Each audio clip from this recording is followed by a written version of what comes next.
fullorðinn. Þá kemur eitt og annað upp úr krafsinu eins og hver gerði betur í maskinu.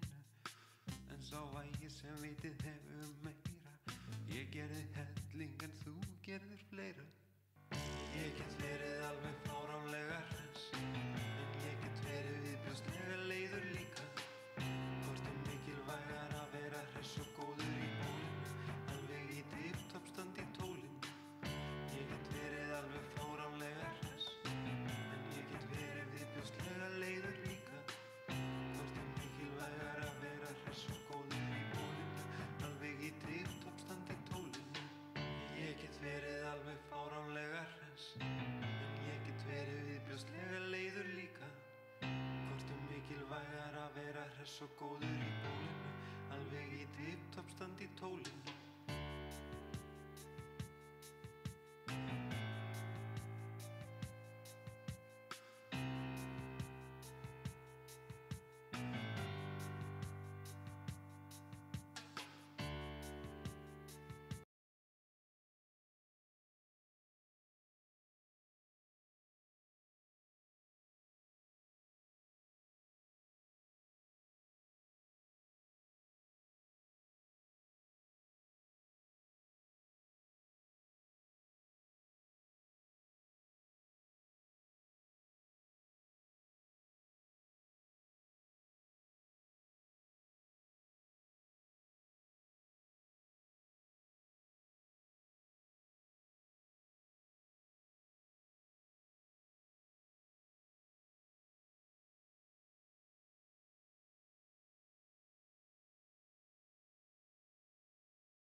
Ég hérna vegna þess að ég stend með Palestínu. Ég bara að styðja við Palestínumenn. Ég að berjast fyrir mannréttindum og fyrir Palestínu. Við erum bara að sýna samstöðu hérna með okkar bræðrum í Palestínu. Ég kom hingað vegna þess að gengur ekki að Ísland sé brottvísa börnum á flótta undir ógnarstjórn aðskilja ríkisins Ísraels sem fremur núna þjóðarmorð á Palestínu. Það bara siðlaust og sagan með dæmagröð. Ég vil bara sýna samstöðu með fólkinu í Gaza. Það verið að fremja þjóðarmorð, þrýsta á íslensk stjórnvöld, taka afstöðu til morðana í Palestínu. Bara berjast fyrir frelsi palestínsku þjóðarinnar. Bara móti þjóðarmorði? Já, bara saman. Já, við mótmælum þjóðarmorði.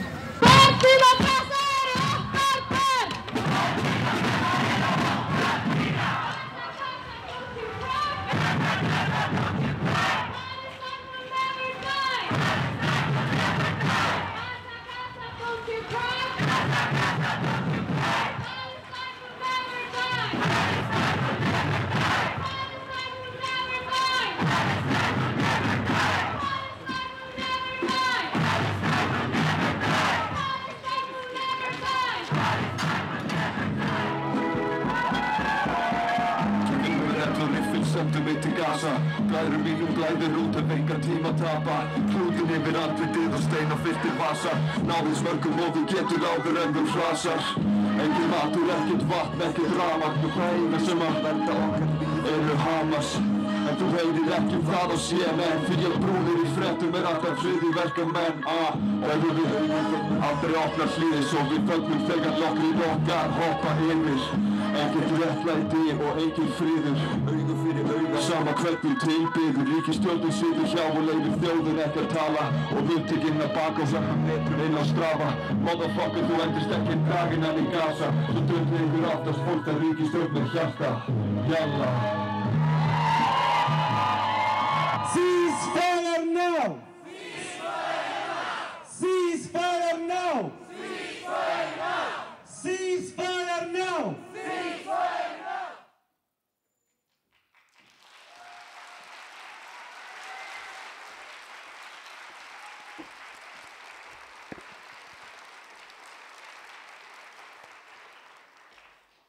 Góðan dag, öllsömmul. Ég heiti Ragnheiður Steindórsdóttir og ég hef fengið það kærkomna hlutverk að leiða ykkur í gegnum þennan fund hér í dag. Þennan stórfund sem haldinn á alþjóðlegum aðgerðadegi með Palestínu. Mig langar til að taka það sérstaklega fram strax að þessi fína grafík hérna á bakvið mig verk Arnars Helga Garðarssonar og Guðna Þórs Ólafssonar. Og táknmálstúlkarnir okkar, já, klappiði fyrir þeim, það var frábært.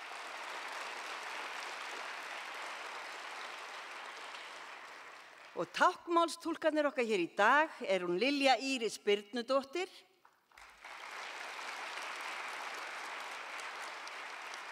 og Margrét Baldursdóttir kemur á eftir.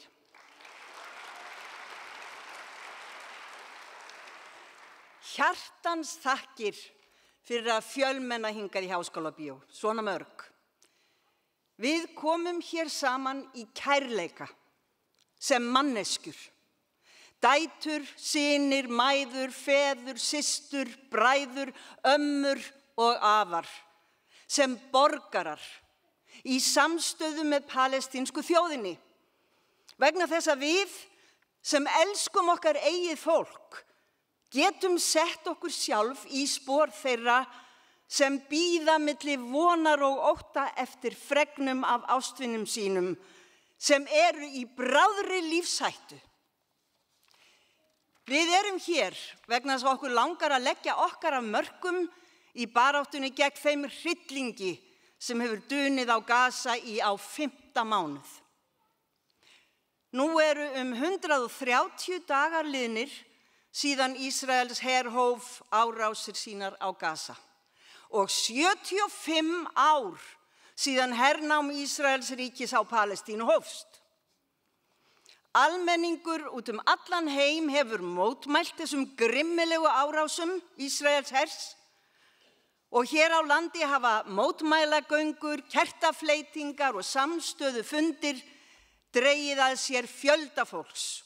Hér í Reykjavík og einnig á Ísafirði, Akureyri, Egilsstöðum og Seyðisfirði.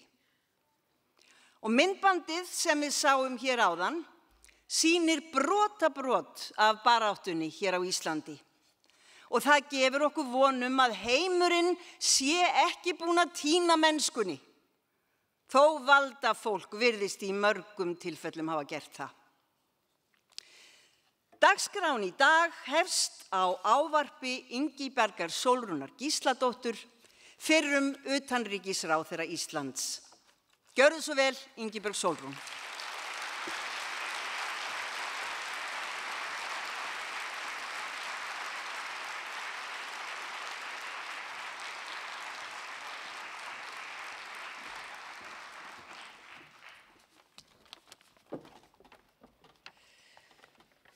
Ágæta fundarfólk. Árásin hörmulega 7. október og fjöldadrápin skelfilegu á Gaza verða ekki til í tómarúmi. Þau eiga sér 75 ára forsögu skammsýni og mistök alþjóðasamfélagsins og ójafnræði og óréttlæti í samskiptum Ísraelsmanna og Palestínumanna sem alþjóðasamfélagið hefur snúið blinda auganu að. En fleira kemur til. Því á undanförnum 2 áratugum höfum við horft upp á aukna skautun í alþjóðasamfélaginu, aukinn stuðning við ólýðræðisleg og stjórnlynd öfl á Vesturlöndum, minna umburðarlyndi gagnvart ólíkum skoðunum, atlögu að frelsi og réttindum kvenna og ýmissa minnihlutahópa og aukinn ójöfnuð. Það aukin áhersla á vopnavæðingu þjóða og endurnýjuð trú á að gömul og erfið átakamál verði helst leyst með vopnavaldi, þrátt fyrir að saga árþúsundana kenna okkur annað.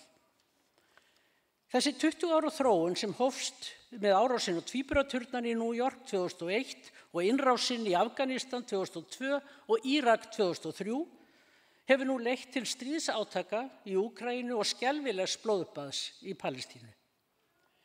Milli þessara atburða ekki beint orsakasamhengi, en þeir eiga allir rót sína að rekja til aldagamalla tilvistar hugmynda karlveldisins að völd séu æðst og eftirsóknarverðust allra gæða.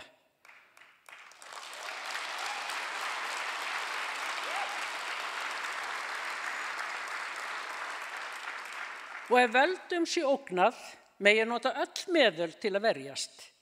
Þar helgi tilgangurinn sannarlega meðalið.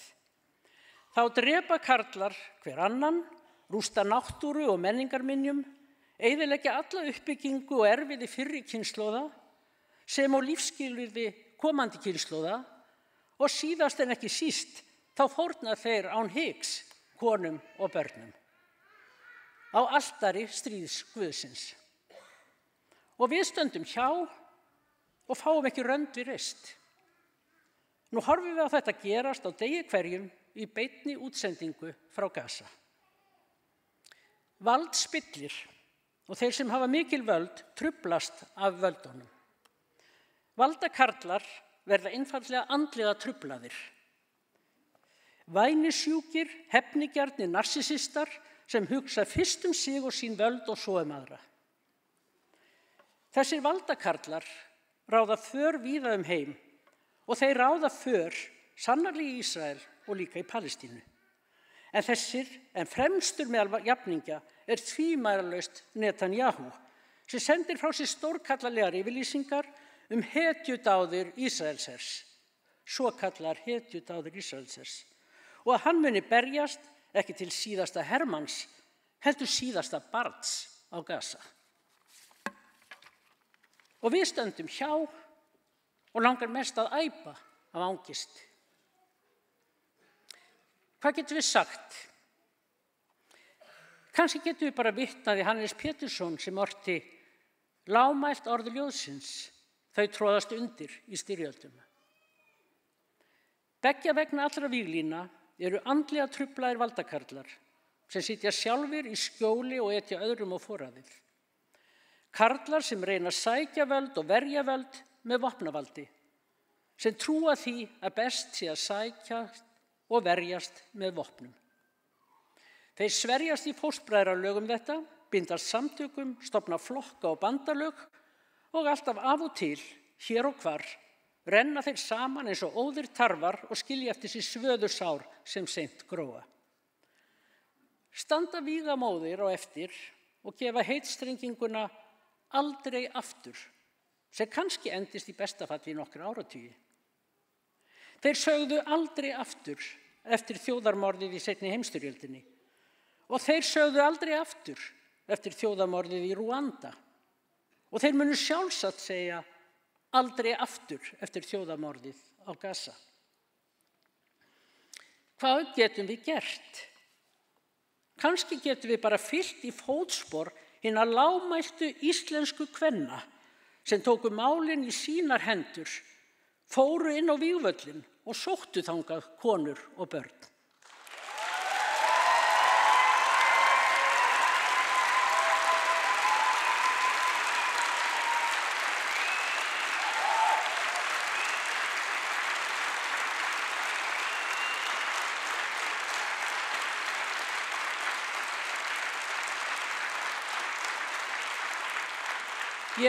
Ég ber ómælda virðingu fyrir þessum konum og aðgerðum þeirra. Þær hafa sett merkilegt fordæmi sem seint gleymast. Svo mikið víst að við getum ekki sett traust okkar á hina velviljuðu valda karlar. Þeir eru vissulega til af öllum kynjum. Sem eru svo uppteknir af réttum vinnuferlum og boðleiðum og diplómatískri kurteisi að þeir virðast ekki gefa því gætur að fólkið fellur unnvörpum á Gaza meðan þeir stíga menúett í alþjóðastofnunum og sendiskrifstofum heimsins.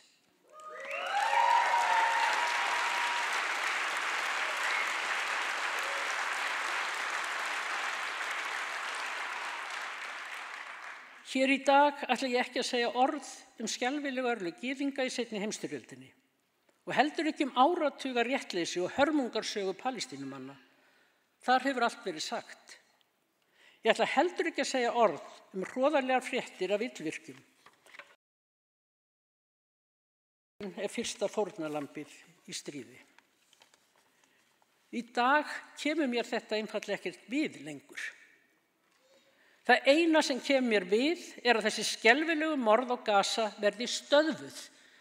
Ég afber ekki lengur að fylgjast með því þjóðarmorði sem á sér stað á Gaza.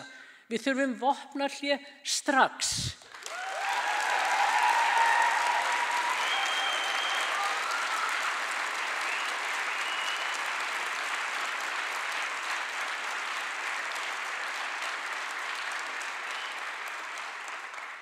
Og ekki segja mér að það sé svo flókið. Ekki segja mér heldur að það sé svo flókið að sækja fólk til Gaza. Vilji allt sem þarf. Vilji til að sinna þeirri æðstu skyldu að vernda líf en tortíma þau ekki. Við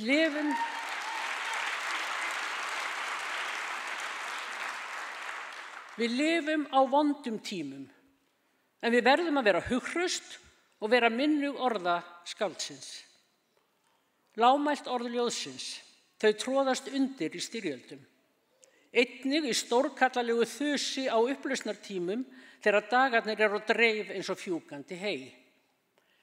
Lágmælt orð ljóðsins, en þau gróa aftur í sviðinni jörð, járns og stóriða. Takk fyrir.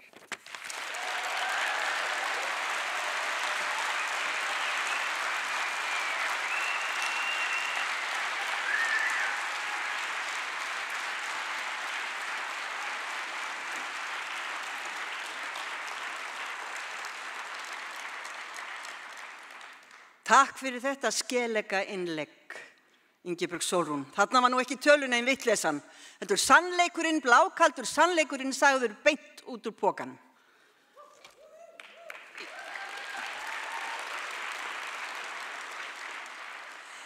Í síðustu viku gekk fjöldi íslenskra nemenda út úr tíma í sérstöku skólaverkfalli fyrir Palestínu.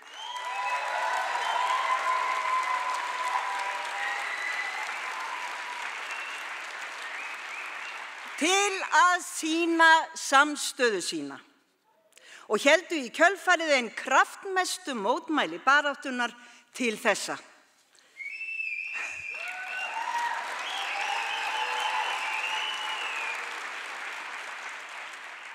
Allar vonir okkar bjarta framtíð eru jú bundnar við unga fólkið. Og hingað eru nú komin fyrir hönd skólaverkfallsins þau Atlas Njálsson, Birta Hall og Snæ Humadóttir.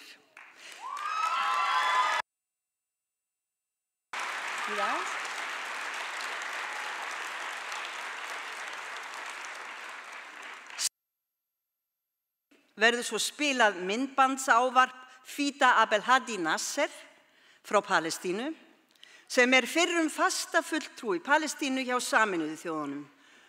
Og við fáum síðan að heyra flutning á arabískri tónlist þar sem spilað verður á ód, á slagverk og sungið.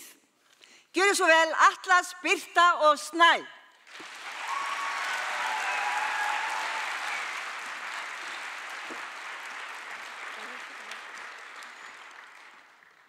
Sæl öll, í dag erum við ekki komin vegna vandamál sem snertir okkur öll. Í Palestínu eru hræðilegir hlutir að gerast. Nú horfum við upp á þjóðarmorð þar sem 50% borgara eru börn. 40% þeirra sem hafa fallið eru börn. Það þýðir að meira en 12.000 börn í Palestínu hafi verið myrt. Það eins og hver nemandi í Hagaskóla hafi verið myrtur 20 sinnum. Nú höfum við fylgst með þessum hryllingi í gegnum samfélagsmiðla. Horft á myrt börn, aflimuð börn, börn niðurlægð og hrædd og börn titrandi af tráma. Horft á jafnaldra okkar og enn yngri börn taka ábyrgð á systkinum sínum, án þess að hafa aðgang að foreldrum sínum, heilbrigðisþjónustu, húsnæði, mat eða drykk. Verandi á flótta og enda í tjaldbúðum á þeim stað sem átti að vera öruggastur. En nú rignir þar sprengjum. Ímyndaðu þér að vera barn á Íslandi og komast ekki neitt og var engan til að hjálpa eða bjarga þér.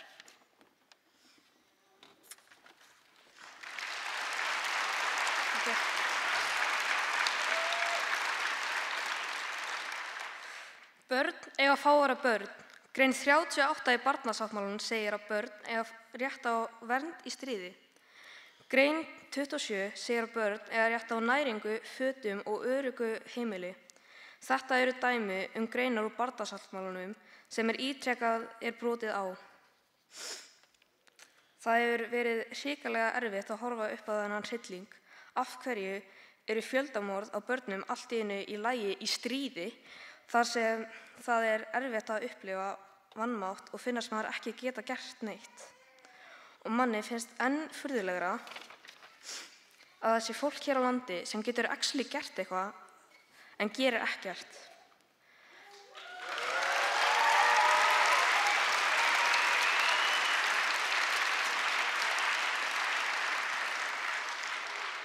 En þörfin til að reyna að gera eitthvað var orðin svo mikil. Við komum saman og niðurstaðan var að halda verkfall og safna saman og mótmæla á Austurvelli.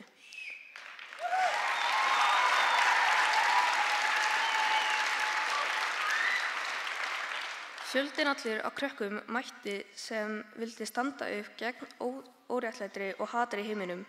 Krökkum sem líka hefur liðið illa yfir ástandinu. Við upplifum mótmælin sem friðsæl og falleg þrátt fyrir að hugsanlega hafi lítill eggjabakki endað á heilögu viðkvæmu grágrýti.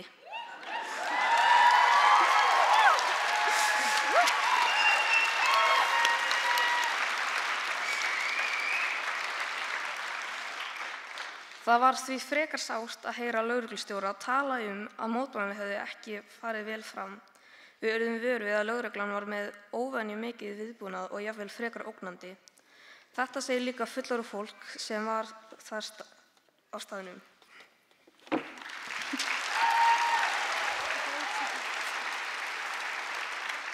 Eftir að mótmælunum var formlega lokið voru 2 börn handtekin.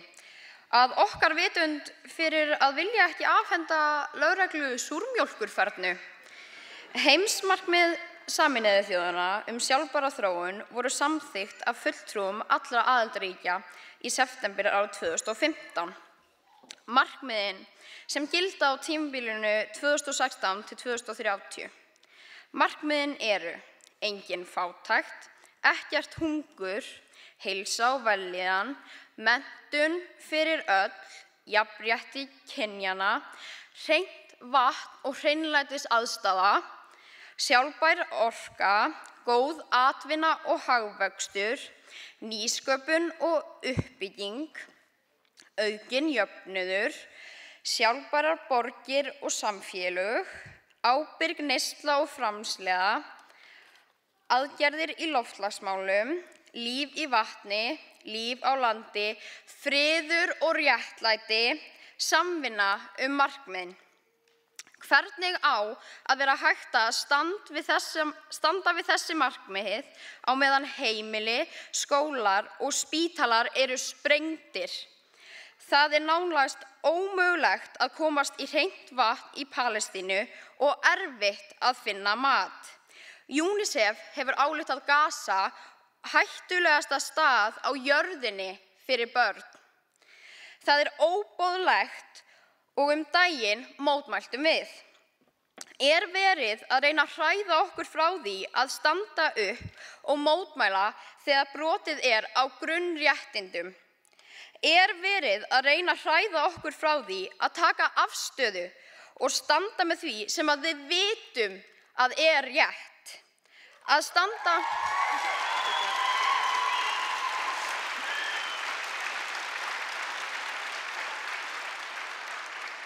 standa með mennskunni. Ef við glötum mennskunni ekkert eftir. Við látum ekki hræða okkur. Við hættum ekki.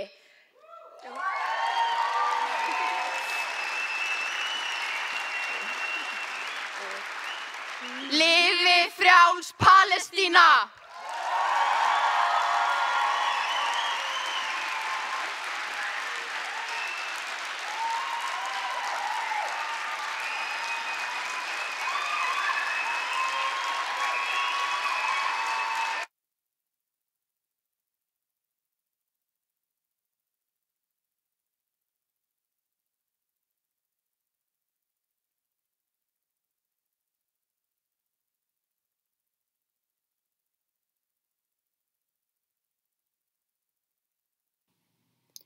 Good afternoon. I am honored to address the Iceland-Palestine Association. I had the pleasure of visiting Iceland twice in 2018 and 2022 and was taken by the unique beauty of your country, but more so by its peace and quiet.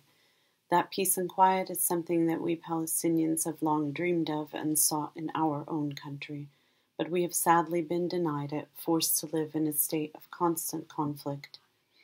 Ending this injustice so that the Palestinian people can realize their rights and live in peace is something I have worked for my entire adult life. I've served Palestine for nearly 32 years, mainly at the United Nations, deeply convinced in international law as the path for attaining the rights of my people and a just solution to the grave injustice they have endured for over 100 years. But our commitment across all these years to a diplomatic, legal, non-violent path has regrettably neither led us to justice nor to peace. Instead, we have witnessed a constant deterioration of the situation as Israel has persisted in its pervasive repression and dehumanization of the Palestinian people under its occupation, every year intensifying its illegal behavior in the absence of any form of accountability as the international community continues failing its responsibilities in the face of these crimes, and as some are even enabling and abetting these crimes. But I never imagined that the world would remain silent in the face of the atrocities Israel is now perpetrating against the Palestinian people in Gaza. We have all watched this horror unfold on the screens of our phones and televisions.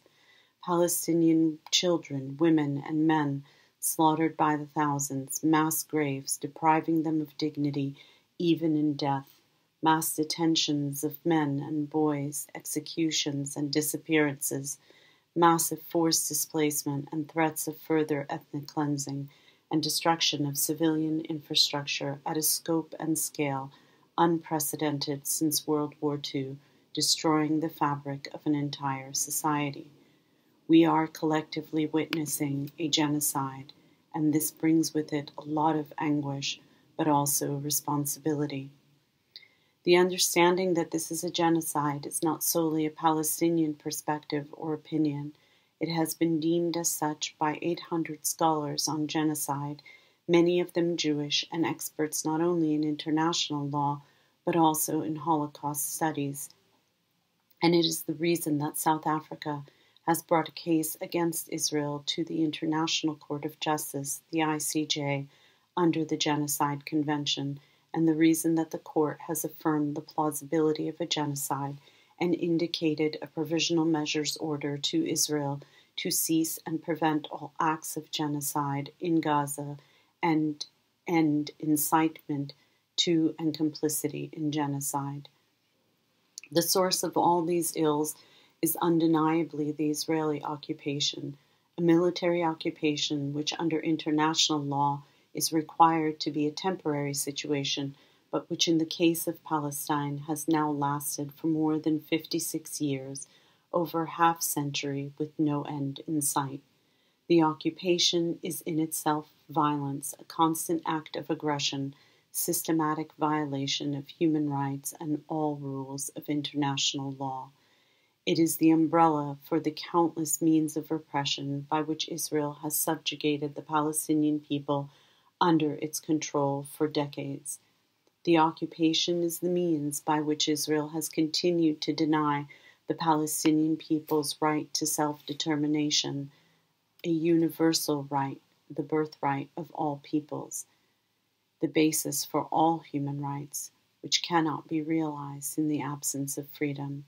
It is the means by which Israel has continually dispossessed, displaced, and ethnically cleansed the Palestinian people, a never-ending Nakba for over 75 years since 1948. It is the means by which Israel has colonized the occupied Palestinian territory, including East Jerusalem, with hundreds of settlements and over 700,000 Israeli Jewish settlers, and by which it has annexed the Palestinian land and blockaded and besieged the Palestinian people, who are discriminated against, suffering under hundreds of laws and military orders targeting them solely for who they are, Palestinians, Muslims, and Christians, not Jews, amounting to an apartheid regime.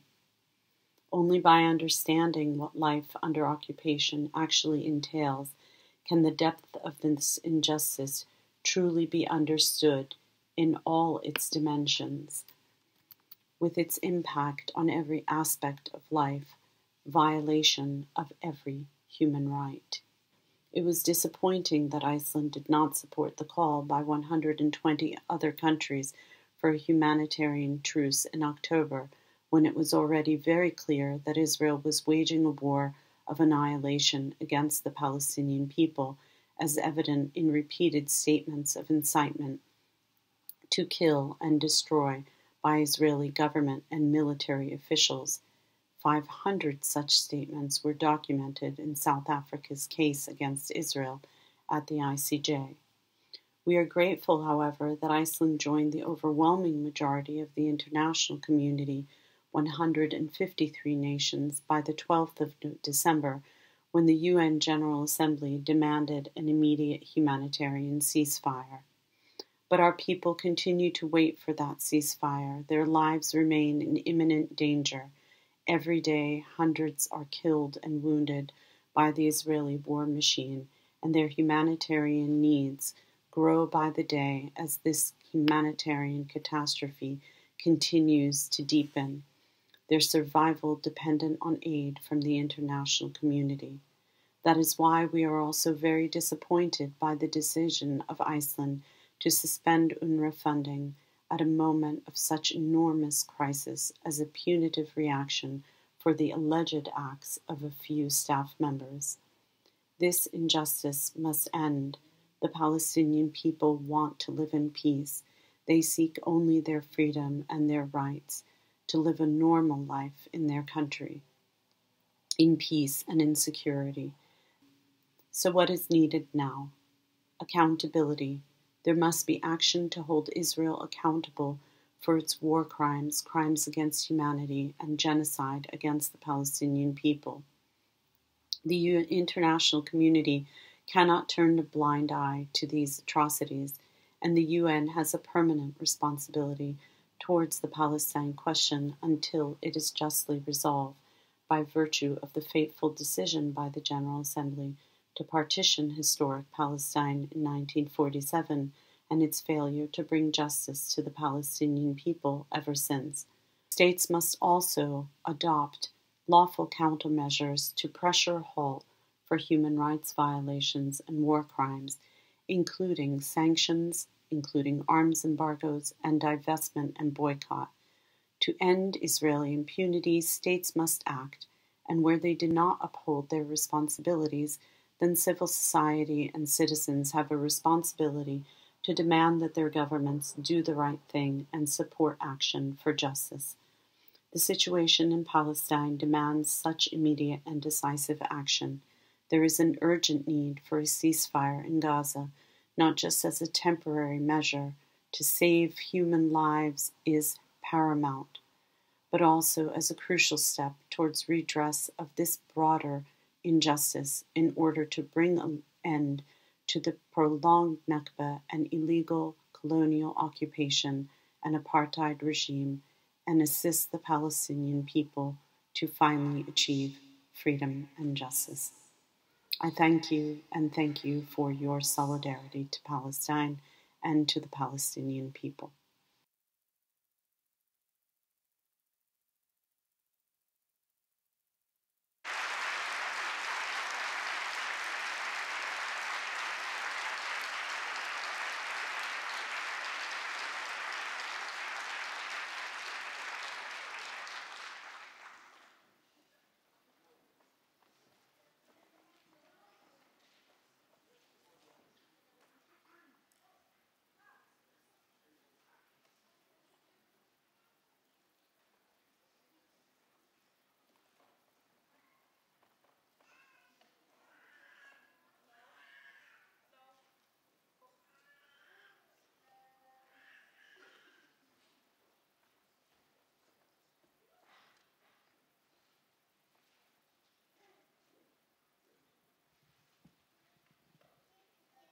Hello. Hi. Thank you all for being here and for standing with the Palestinian cause. It's an honor for us to play for you. We're gonna play 2 songs by Fairuz. The first one is Al-Hilwadi.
وديك بيدن كوكو كوكو في الفجرية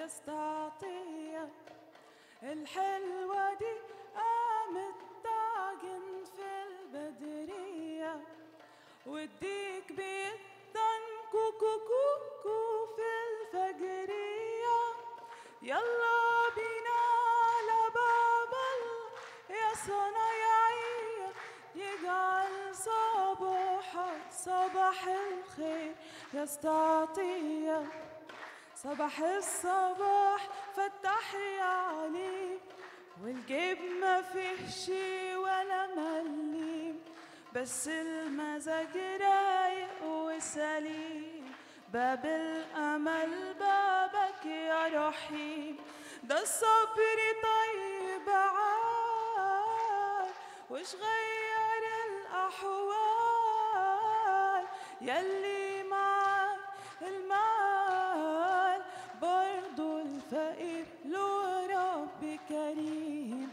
برضو الفقير له رب كريم الحلوة دي قامت تعجن في البدرية وديك بيدن كوكو كوكو في الفجرية يلا بينا على باب الله يا صنايعية يجعل صباحك صباح الخير يستعطيك ايدي في ايدك يا ابو صلاح مادام مع الله تعيش مرتاح خلي اتكالك عالفتاح يلا بينا يلا الوقت اهو راح ده الصبر امر وطال وش بعد وقف الحال يلي معك المال برضو الفقير له رب كريم برضو الفقير له رب كريم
بنت الشلبية عيونها لوزية بحبك من قلبي يا قلبي انتي عينيا بحبك من قلبي يا قلبي انتي عينيا حد القناطر محبوبي ناطر كسر الخواطر يا ولفي ما هان عليا كسر الخواطر يا ولفي ما هان عليا بتطل بتلوح والقلب مجروح أيام عالبال بتعن وتروح أيام عالبال بتعن وتروح تحت الرماني حبي حكاني وسمعني غناني يا عيوني وتغزل فيا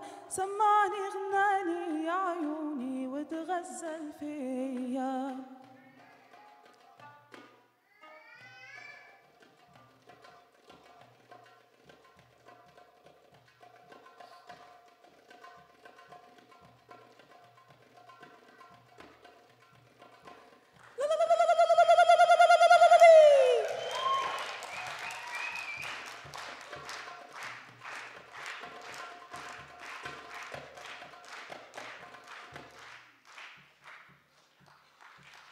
بنت الشلبية عيونها لوزية بحبك من قلبي يا قلبي انتي عينيا بحبك من قلبي يا قلبي انتي عينيا حتى القناطر محبوبي ناطر كسر الخواطر يا ولفي ما هان عليا كسر الخواطر يا ولفي ما هان عليا بتطل بتلوح والقلب مجروح أيام عالبال بتعن وتروح أيام عالبال بتعن وتروح تحت الرماني حبي حكاني سمعني غناني يا عيوني وتغزل فيا سمعني غناني يا عيوني وتغزل فيا سمعني غناني يا عيوني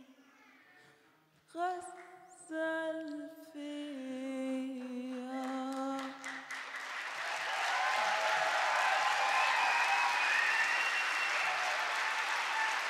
Thank you. Takk fyrir.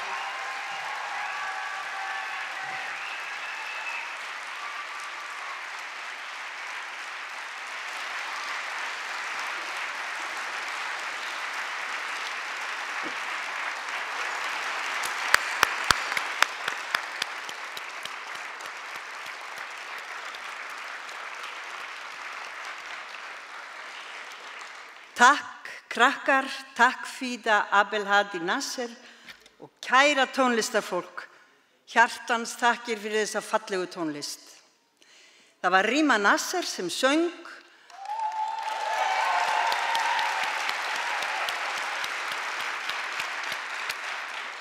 Ahmad Thabet sem spilaði á slagverk,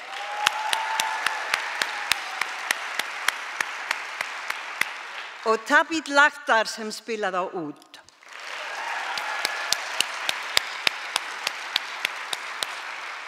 Og lögin voru El Helwadi og El Binti Shalabia, en þau voru flutt á nýlegum tónleikum í salnum til heiðurs tónlist líbönsku söngkonunnar Farouz.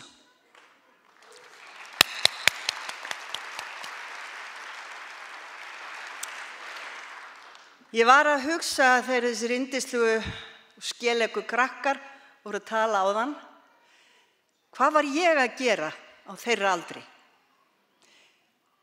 Hugsa hvað ég ætti að fara í skólan í dag, eða hvort að strákurinn sem ég var skotin í myndi nú kannski brosa til mín. Ég var allavega ekki að mynda mér skoðanir mikið. Það var ekki fyrir mörgum árum seinna sem maður fór að átta sig á því að það er það sem maður verður að gera í þessum heimi. Það er að mynda sér skoðanir og tala og segja frá þegar manni finnst réttlætið fótum troðið. Og ég ætla ekki að segja heimur versnandi fer, ég segja heimur batnandi fer.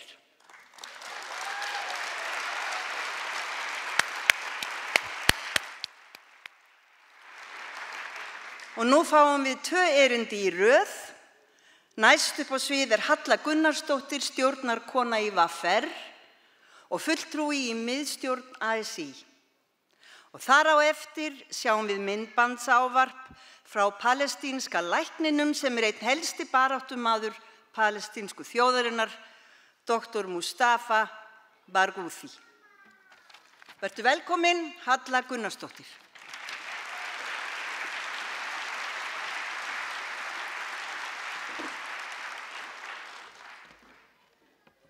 Góða fundafólk. Þjóðarmorð er vont. Það geta allir verið sammála eða þangað til það er framið. Þá flækist málið.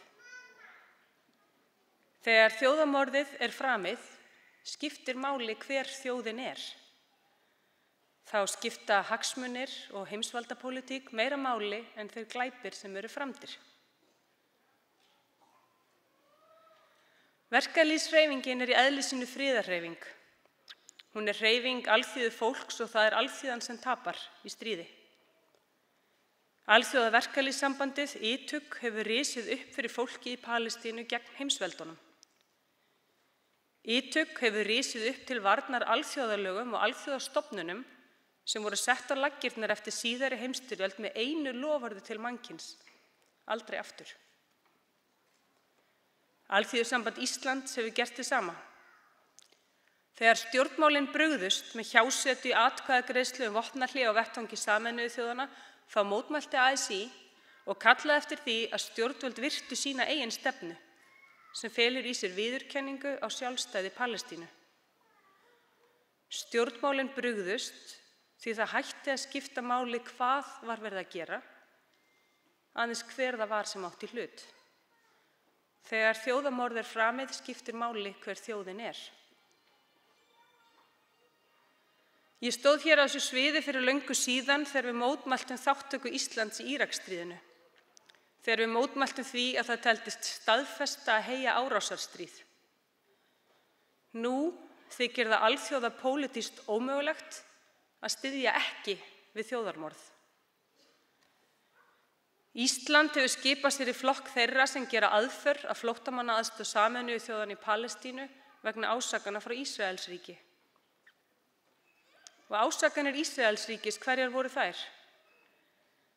Að einstakir starfsmenn flóttamannaaðstoðarinnar, nokkrir af þeim 30.000 sem starfa fyrir hann í Palestínu, hafi stutt við Hamas. En ásakanir Ísraelsríkis, hvað voru þær? Þær voru ásakanir herveldis í stríði, óstuddar haldbærum sönnunum. Ásakanir sem voru settar fram daginn eftir að alþjóðadómstóllinn í Haag komst að þeirri lagalegu niðurstöðu að líkast til væri Ísrael að fremja þjóðarmorð. Ásakanir sem voru settar fram daginn eftir, gagngert til að drepa málin á dreif og grafa undan stofnunum Sameinuðu þjóðanna. Ásakanir sem geta aldrei, jafnvel þótt sanna reynist, verið réttlæting fyrir að höggva á þá einu líflínu sem liggur inn til Gaza þar sem verið er að þurrka út þjóð. Þáttaka í þessari aðför jafngildir siðferðilega og jafnvel lagalega þátttöku í þjóðarmorði.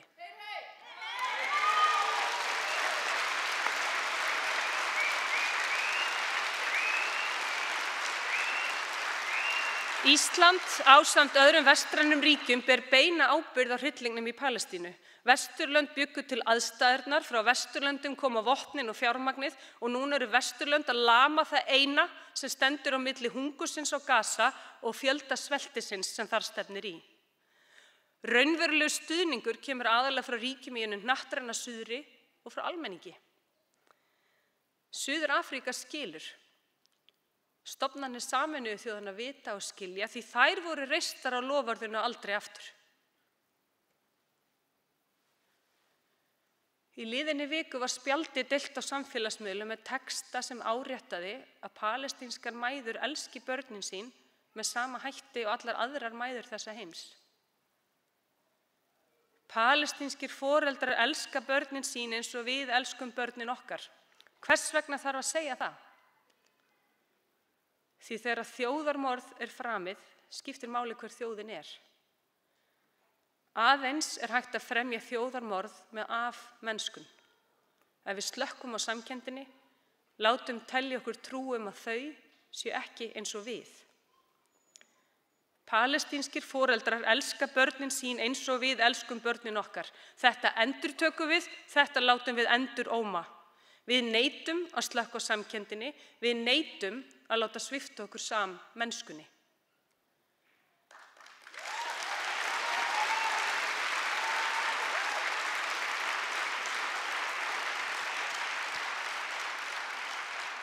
Og þess vegna fyllust við hryllingi við fréttunum af börnunum sem týna lífinu hrædd, særð og svöng. En stöldrum við, hvað börnin sem lifa? Hvað það sem þau hafa þurft að sjá og upplifa og ekki sér fyrir endan á? Þetta eru börn sem upplifa ofsahræðslu á hverjum einasta degi þegar þau heyra sprengingar í nágrenninu. Þau óttast leyniskyttur sem myrða óvopnað fólk.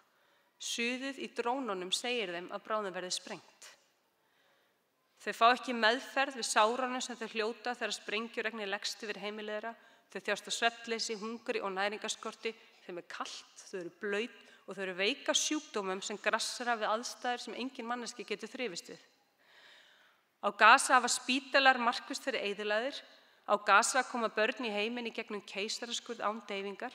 Á Gaza fá lítil börn ekki næringu og aðhlynningu sem tryggir eðlilegan þroska. Þóttu lifi, þá verða þau aldrei söm. Kæru félagar, við finnum til máttleysis. En við sækjum styrk hvert til annars. Við erum rödd fólksins gegn ofríki heimsveldana og aðeins fólk getur stöðvað stríð. Systur okkar og bræður hér frá Palestínu finna vonandi styrk í okkur. Ekkert getur bætt þeim allt sem þau hafa þurft að þola. En við stöndum hér með þeim í dag og við segjum okkur ekki sama. Því við vitum að þjóð verður aldrei útrýmt nema öllum sé sama og okkur ekki sama. Ekki okkar nafni, sögðum við þegar ég stóð hér áður. Ekki okkar nafni, segjum við núna. Því þjóðin á móti þjóðarmorði, þótt ráðamenn okkar ráði ekki við það.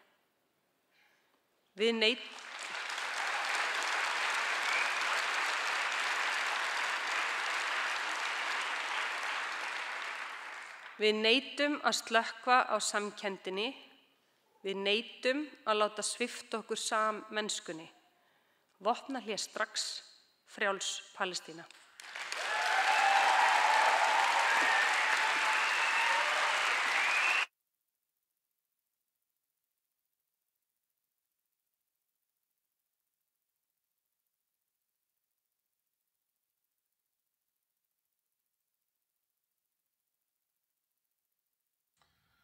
Dear friends, I want to start by thanking you and the people of Iceland for your great solidarity with the Palestinian people, for your support to the rights of the Palestinian people to be free from this terrible system of oppression, occupation, apartheid, and ethnic cleansing that we are subjected to.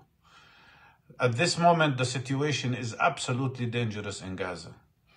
Up till this moment, the Israeli army has killed no less than 35,000 people in Gaza, including those who are missing under the rubble. And that includes no less than 11,000 children and more than 9,000 women.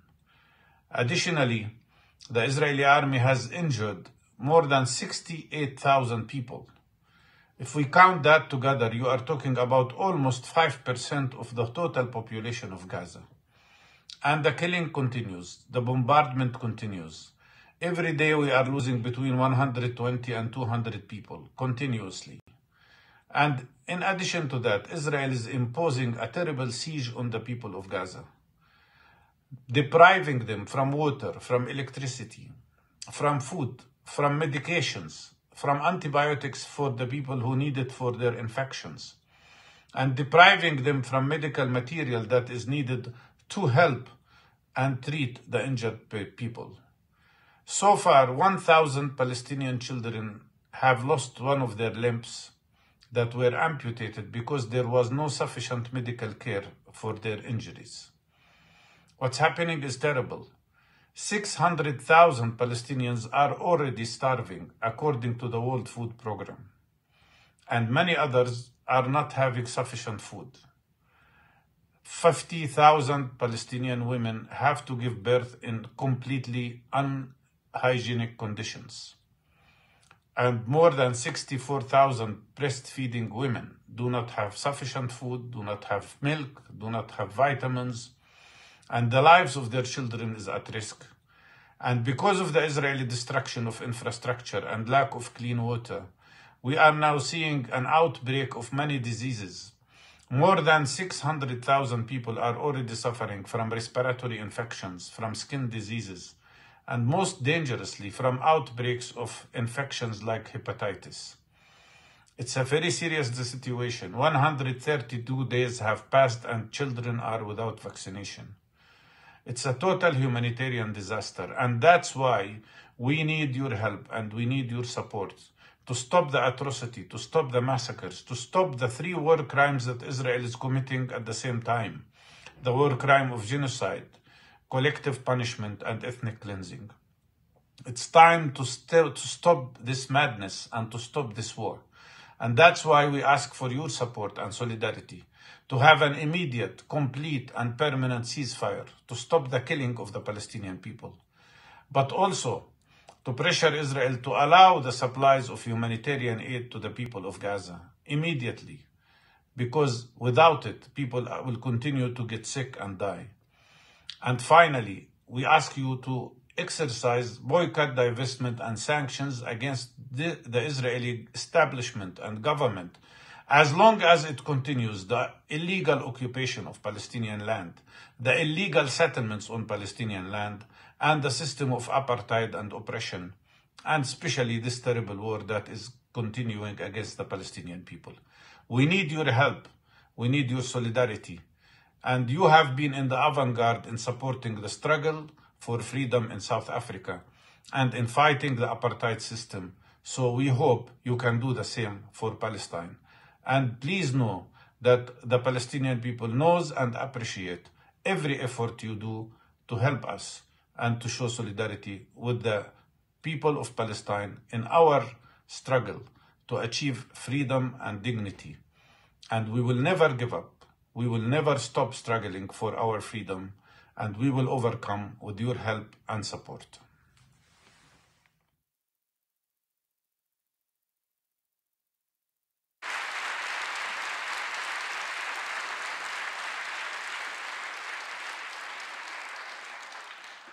Við þökkum Höllu og Dr. Mustafa Barghouti sem ávarpaði okkur að utan og hefur ekki að láta hann heyra að við ætlum heldur ekki að gefast upp og við ætlum aldrei að hætta að berjast fyrir frelsi palestínsku þjóðarinnar.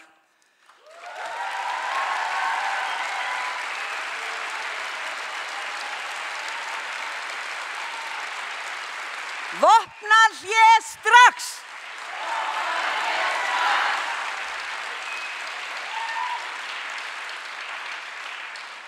Og nú býð ég á svið skáldið Gerður Kristný sem ætlar að flytja okkur ljóð. Og eftir henni kemur svo Sveinn Rúnar Hauksson, læknir og stjórnarmaður Félagsins Ísland-Palestína. Gjörðu svo vel.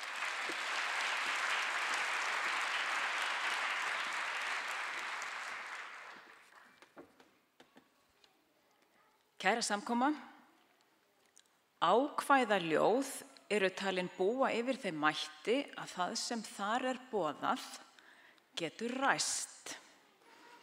Ég ákvað að yrkja ákvæðaljóð til vinar sem ég kynntist þegar ég dvaldi í Iowa í Bandaríkjunum. Ákvæðaljóð. Akur glóði í síðsumar sól. Öxin beið blaðsins og við svara. Enginn vissi hvers vegna okkur var hóað saman. Hikandi héldum við í rétta átt, vináttina. Þá tóku við dagar ljóða og leikja, uppskeran ríkuleg. Gríðar hnífar fórum enginn, kólfar hlóðust upp í hlöðum. Við kvöddumst í himinn blíðri hauststillu, vetur vomaði yfir. Heimurinn skók horn sín, kallað okkur heim.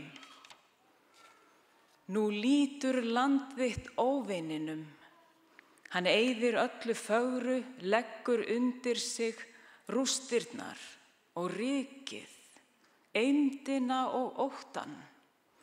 Nú vitum við hvers vegna við vorum leitt út á akurinn, svo við látum okkur þig varða. Nú unum við okkur ekki hvíldar fyrir en þú ert hólpinn. Ljúkist þig skúti, þakin mjúku þangi, hringi sig hundur við fætur þér, gæti þín í nóttinni, gleðji þig á daginn. Lygn renni lind gegnum bergi þar til hjálp berst. Akur vakið innra, þar slá sterkir stofnar þig hring.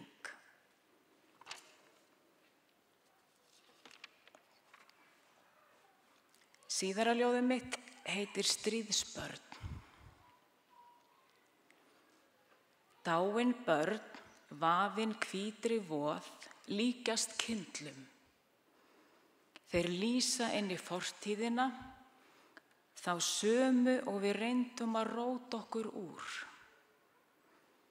Eftir ströndinni fer blysför, blóði stokkinn.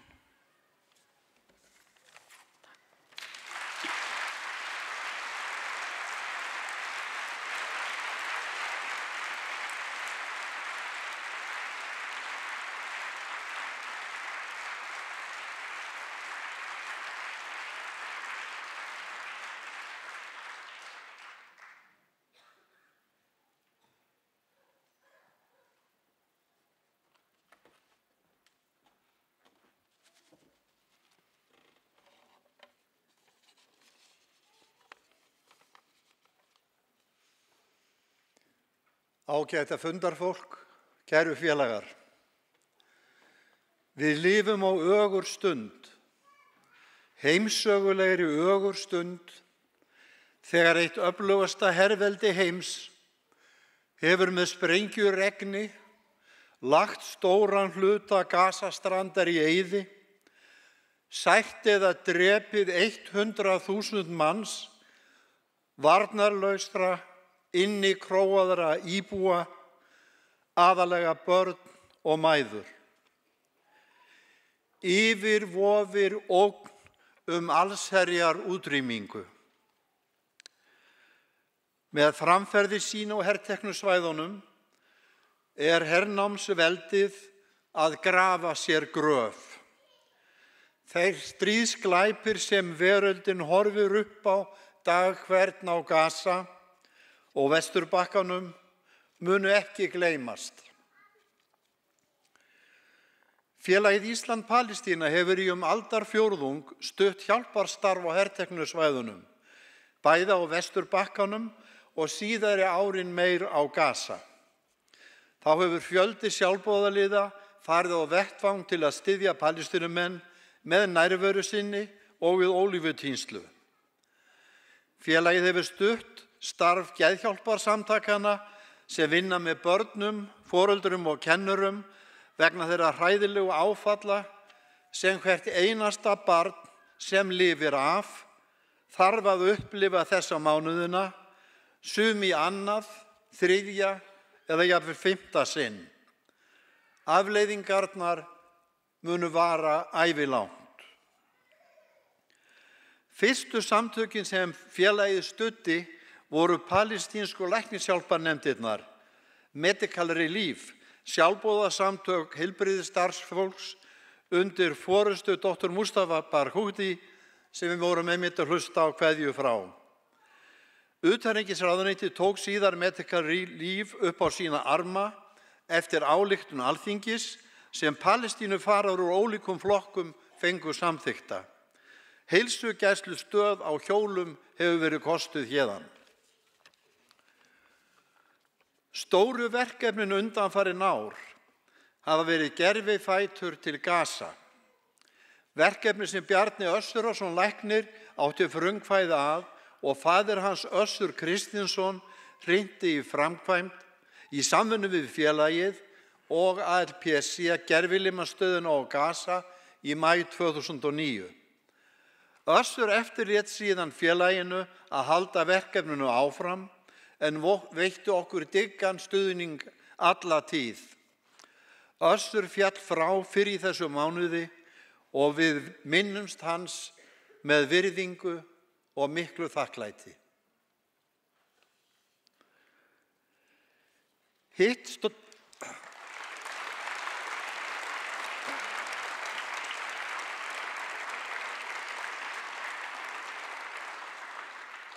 Hitt stóra verkefnið stuðningur við Aisha, það þýðir sú sem lifir, félag til varnar konum og börnum sem hafa orðið fyrir hvers kyns ofbeldi. Aisha eins konar sambland af stígamótum og kvennaráðgjöfinni. Þessi samvinna hófst á alþjóðlega geðheilbrigðisdaginn 10-10-10, það er að segja 10. október 2010, sem var einmitt afmælisdagur Maríu M. Magnúsdóttur hjúkrunarfræðings sem starfaði alla ævi í Bretlandi en eyddi ævi kvöldinu á Blönduósi til 100 ára aldurs, rúmlega það. Við tókum eftir því á sínum tíma að inn á söfnunarreikning neyðarsöfnunarinnar fóru að berast upphæðir sem voru óvenjulegar. Það þótti ágætt að sjá 5.000 krónur eða 10.000 króna framlag, en nú kom 500.000 og nokkur síðar 1.000.000 frá eftirlauna konu á Blönduósi. Og þetta hélt áfram. Ég fór að heimsækja hana, færði henni bláber í þakklætisskyni. Það voru góðar stundir því að hún var ævintýralega skemmtileg. Einu sinni þegar ég hringdi til hennar frá Gaza, fekk ég í andlitið: Ertu nú búin að eyða öllu sem ég sendi þér í kvenfólk og brennivín?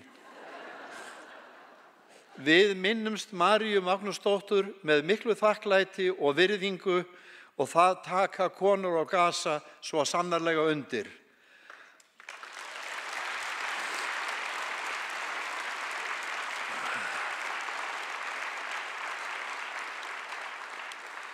Framlög hafa einnig farið í að styrkja konur til efnahagslegs sjálfstæðis sem setja á laggirnar smáfyrirtæki.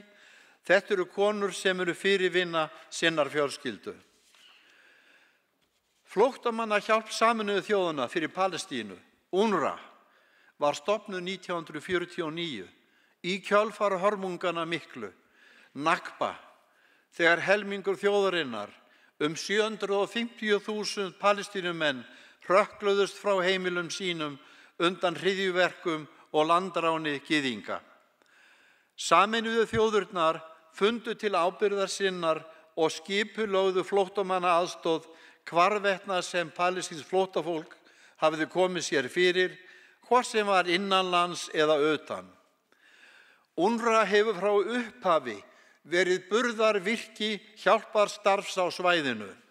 Samtökin hafa séð skóla, heilsugæslu og félagsþjónustu, en ekki síst neyðaraðstoð í formi matargjafa og annars sem tilþarf á tímum sem þessum.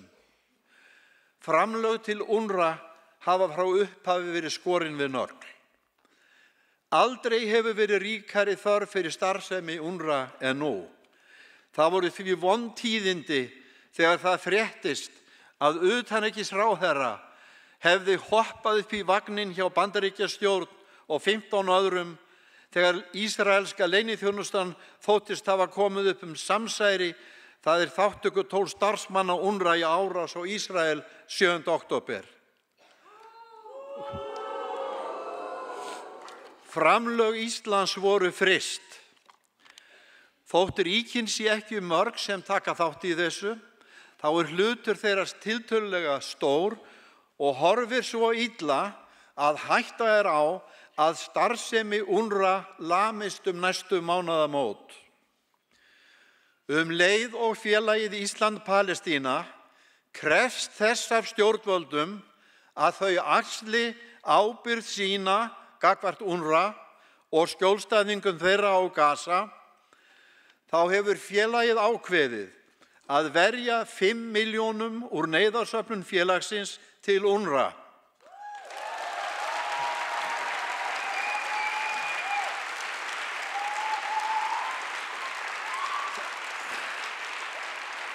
Þessar 5 milljónir eru nú þegar komnar til skila. Félagið skorar á önnur félagasamtök, fyrirtæki og einstaklinga að leggja af mörkum og gera sitt til að bjarga UNRWA frá hruni.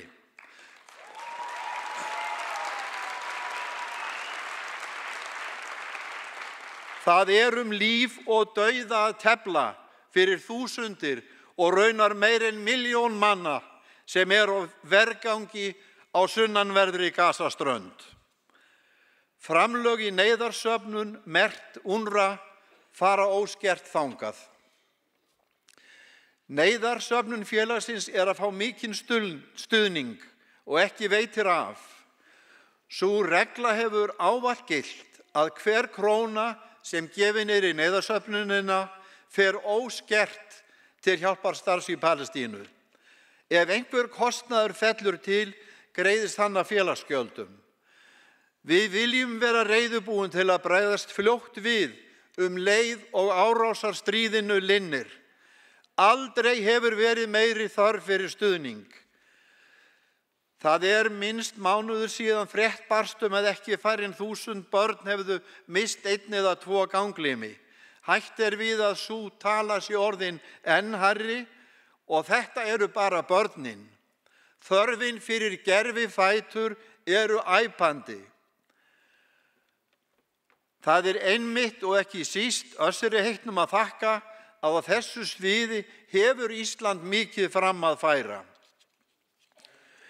Okkur hefur tekist að senda framlög til æsa þessa mánuðina og 2 annarra kvennasamtaka sem standa fyrir áfallahjálp og sjálfshjálparhópum sem konur leiða bæði á Gaza og á Vesturbakkanum. Það mikið hægt að læra af Palestínumönnum. Seiglan eða súmút kemur fyrst í hugan. Við gefumst ekki upp. Við ætlum heldur ekki að gefast upp. Höldum áfram að sýna samstöðu, taka þátt í mótmælum og umræðu. Krefjumst vopnahlés strax.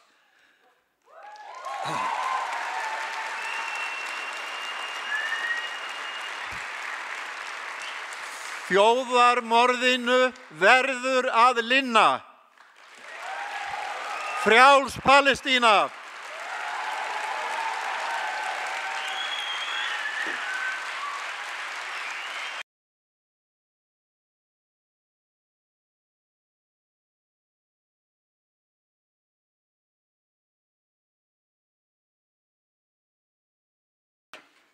Fréttirnar sem vekja von og gleði í hjörtum okkar þessa dagana. En þó var það dæmi eina slíka þegar Alþingi veitti Asil Al-Masri 17 ára stúlku frá Palestínu ríkisborgararétt núna rétt fyrir jólin. Asil ein af þeim ótalmörgu sem hafa slasast alvarlega í árás Ísraelshers. Foreldrar hennar, eldri systir, mágur og 5 ára frænd hennar létu lífið í árásinni og barnungir systur sínir hennar slösuðust. Hugrekki hennar og styrkur með eindæmum og hún hingað komin til að ávarpa fundin. Þetta síðasta erindi dagsins. Velkomin Asil.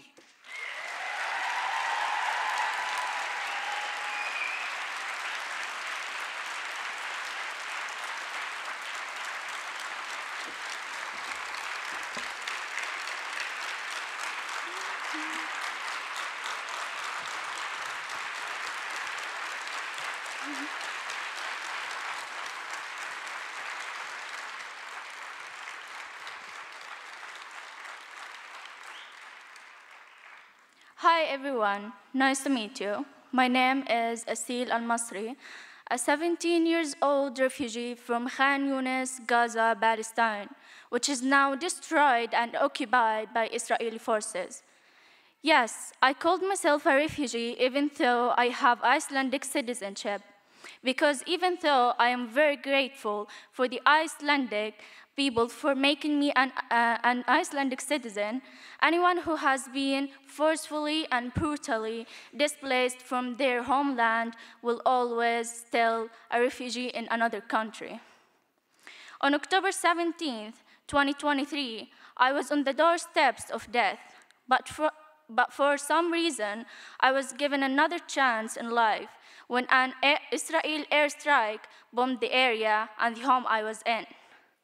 I was pulled out from under the rubble, but the other 28 people were not as lucky. They all died. Through this airstrike, through this war, no, through this genocide, my mother, Andera, my father, Dr. Jihad, my older sister, Asma, and my 4-year-old nephew, Amir, were among the 28 people killed in that Israeli airstrike. Yes, they have names. They are not just numbers. I also lost my leg, my friends, my neighborhood, my house, many relatives, and I lost everything I once called home. I still remember the last conversation I had with my mother, father, and elder sister the night before they were murdered. We were talking about what food we have left to eat for breakfast, and if the internet connection will be back or not, so we can talk to my brothers to let them know we are still alive. We were planning to have bread, eggs, and tea for breakfast, by the way, but that never happened. Every time I have breakfast, I remember that night. Words cannot describe the pain. Every time I look at my missing leg, I remember how they had to cut it off because I was completely smashed by the rubble. Every time I look in the mirror, I remember that I survived, but they didn't. I was living a simple life in Gaza because Gaza has been under siege for many years. But to me, it was the most beautiful life because I was among my family, friends, neighbors, and community. And Gaza people always take care of each other. I was dreaming of working in a career that helps people. That's what my mother and father used to do. They always tried to help people in any way they could. My father, Dr. Asil Al-Masri, history professor and director of Al-Quds University in Gaza, university professor who did a lot of research in European universities, always told me that I could achieve anything I set my mind on if I worked hard, was an honest and kind person, and never gave up on my goal. He helped many students graduate and achieve their dreams when he was alive. He was a good man who could have helped many more students if he stayed alive and wasn't killed by the Israeli forces. Many times I wake up in the middle of the night from pain or from nightmares or simply from sadness. I wish I could cry in my mother's arms like I used to, but I can't. She always knew the right words to say to comfort me. I miss her a lot, and I miss them all a lot. And as time goes by, it gets worse, not better like they tell you in the films. I am just one example of 2.2 million people living in Gaza right now, going through the same pain like me, but at different levels. They also have names, families, friends, ambitions, and dreams. They are humans, just like you and me. They deserve a normal and safe life too. Look into the eyes of the injured or dead children of Gaza. Look at their small bodies shivering, covered in dust, dirt, or covered by blood. Look at their body parts being carried by their parents or by strangers in plastic bags or bed covers. Listen to the horrific screams and cries of the mothers and fathers and children. It is very easy to see and hear all this. It is all over social media for over 120 days. When did this type of horror against humanity become the new normal? Are these images, videos, and sounds really that entertaining to everyone that no one is doing anything to help stop it? Let us be a voice for these children, these women, these mothers, these fathers, brothers, and sisters.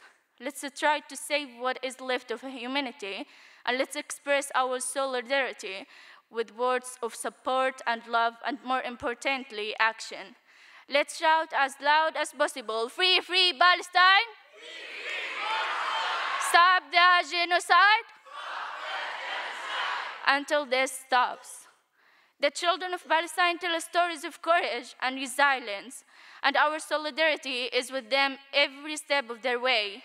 Every child in Palestine carries a painful story in their heart that we must hear. Solidarity with the Palestinian people is important. This is not just a political issue, but rather an expression of the values of humanity and social justice. We must keep their voices and stories alive. We must call for action to stop the genocide in Gaza and hold Israel accountable for their horrific war crimes. Every voice counts, and thank you.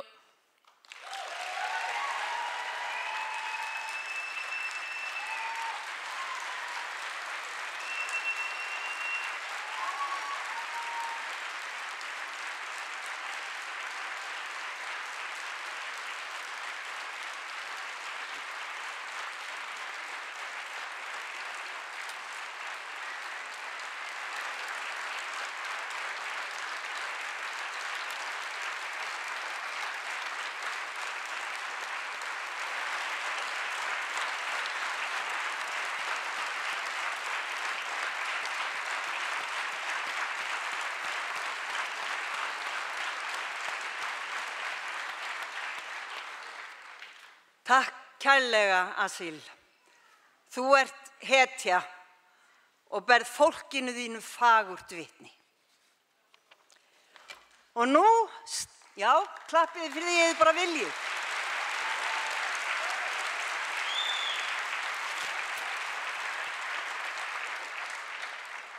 Og nú slær Páll Óskar Hjálmtísson botnin í þennan fund eins og honum einum lagið og flytur okkur 2 lög. En ég vil að lokum hvetja okkur öll til þess að taka með okkur út fyrir veggi Háskólabíós samstöðu og baráttu andan sem við höfum fundið fyrir hér í dag og halda áfram að nota raddir okkar til að krefjast réttlætis og friðar fyrir Palestínu. Mætum á mótmæli, deilum efni og orðum á samfélagsmiðlum, látum ráðamenn heyra í okkur og sýnum að við þögnum ekki fyrir en réttlæti og frelsi hefur verið náð.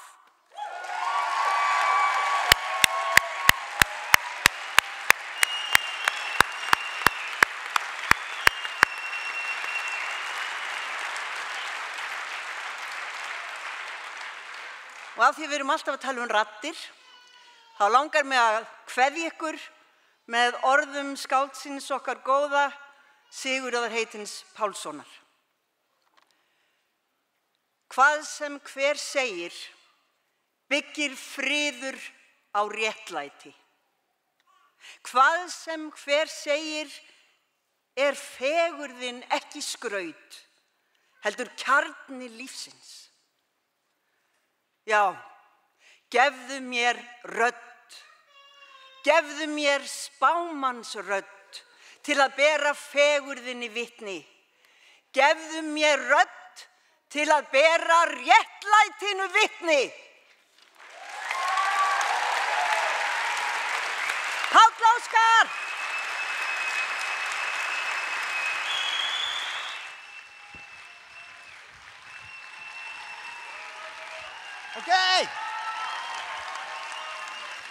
Ok, ég var beðin að vera bara með smá svona kærleikspepp í lokin vegna þess að við erum búin að fá nóg af því að það fólk að úti sem ekki tilbúið til að gera allt fyrir ástina.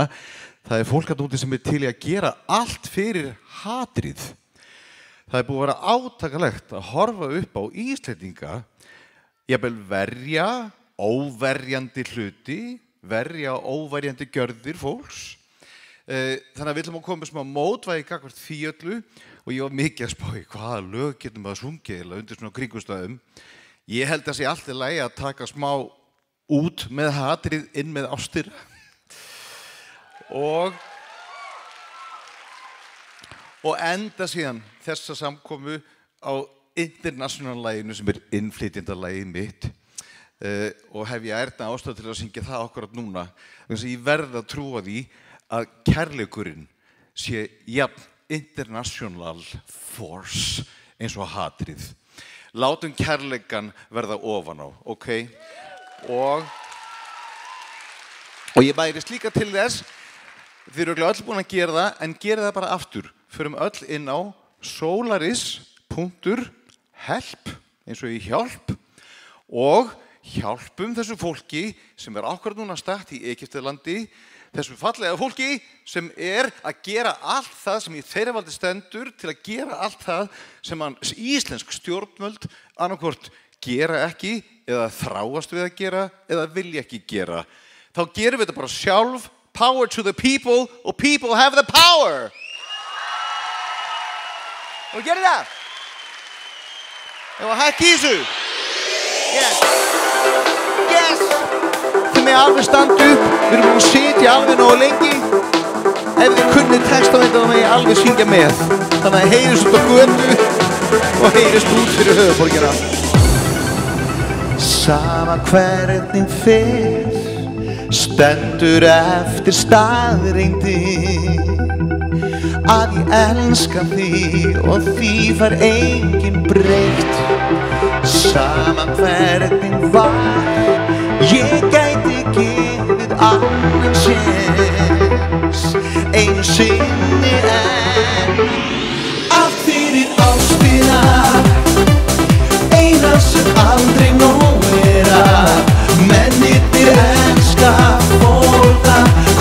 kveljast, þjást og sakna, allt fyrir ástina. Sama hvað lífið gæfi mér, ég segði út með hatrið, inn með ástina. Sá sem elskar mest, vonar allt og umber allt. Þó að svikur þú sért, ég fyrirgef ég samt. Allt þitt hjá best og best, ég teki gæt á herðar mér, geri hvað sem allt fyrir ástina. Eina sem aldrei nóg að, mennirnir elska, borða, kveljast, þjást og sakna, allt fyrir ástina. Sama hvað lífið gæfi mér, ég segði út með hatrið, inn með ástina. Okay, allir að gera svona, come on. Fyllum þennan samstöðufund af ást. Yes. Og klapp á staðnum. Já, já, já.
Þetta síðasta lag sérstaklega ætlað öllum þeim sem ekki neinum vandræðum með allt sem viðkemur landamærum, húðlit, kyni, kynhneigð.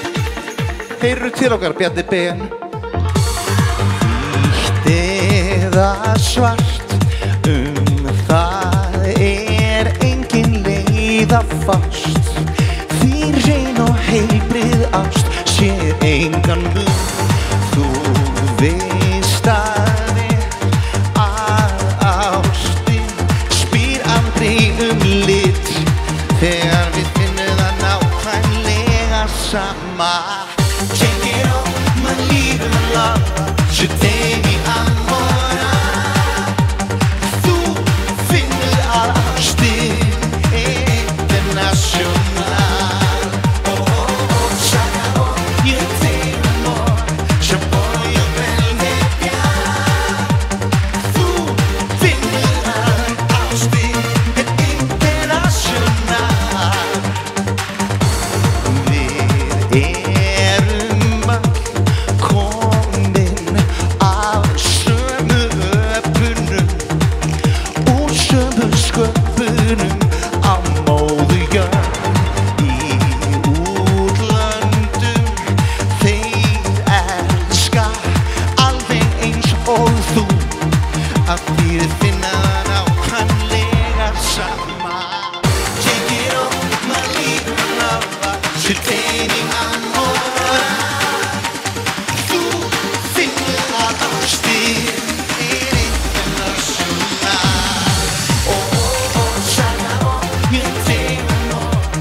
Svo klöppum við í nafni kærleikans, ok? Yes! Í kærleika,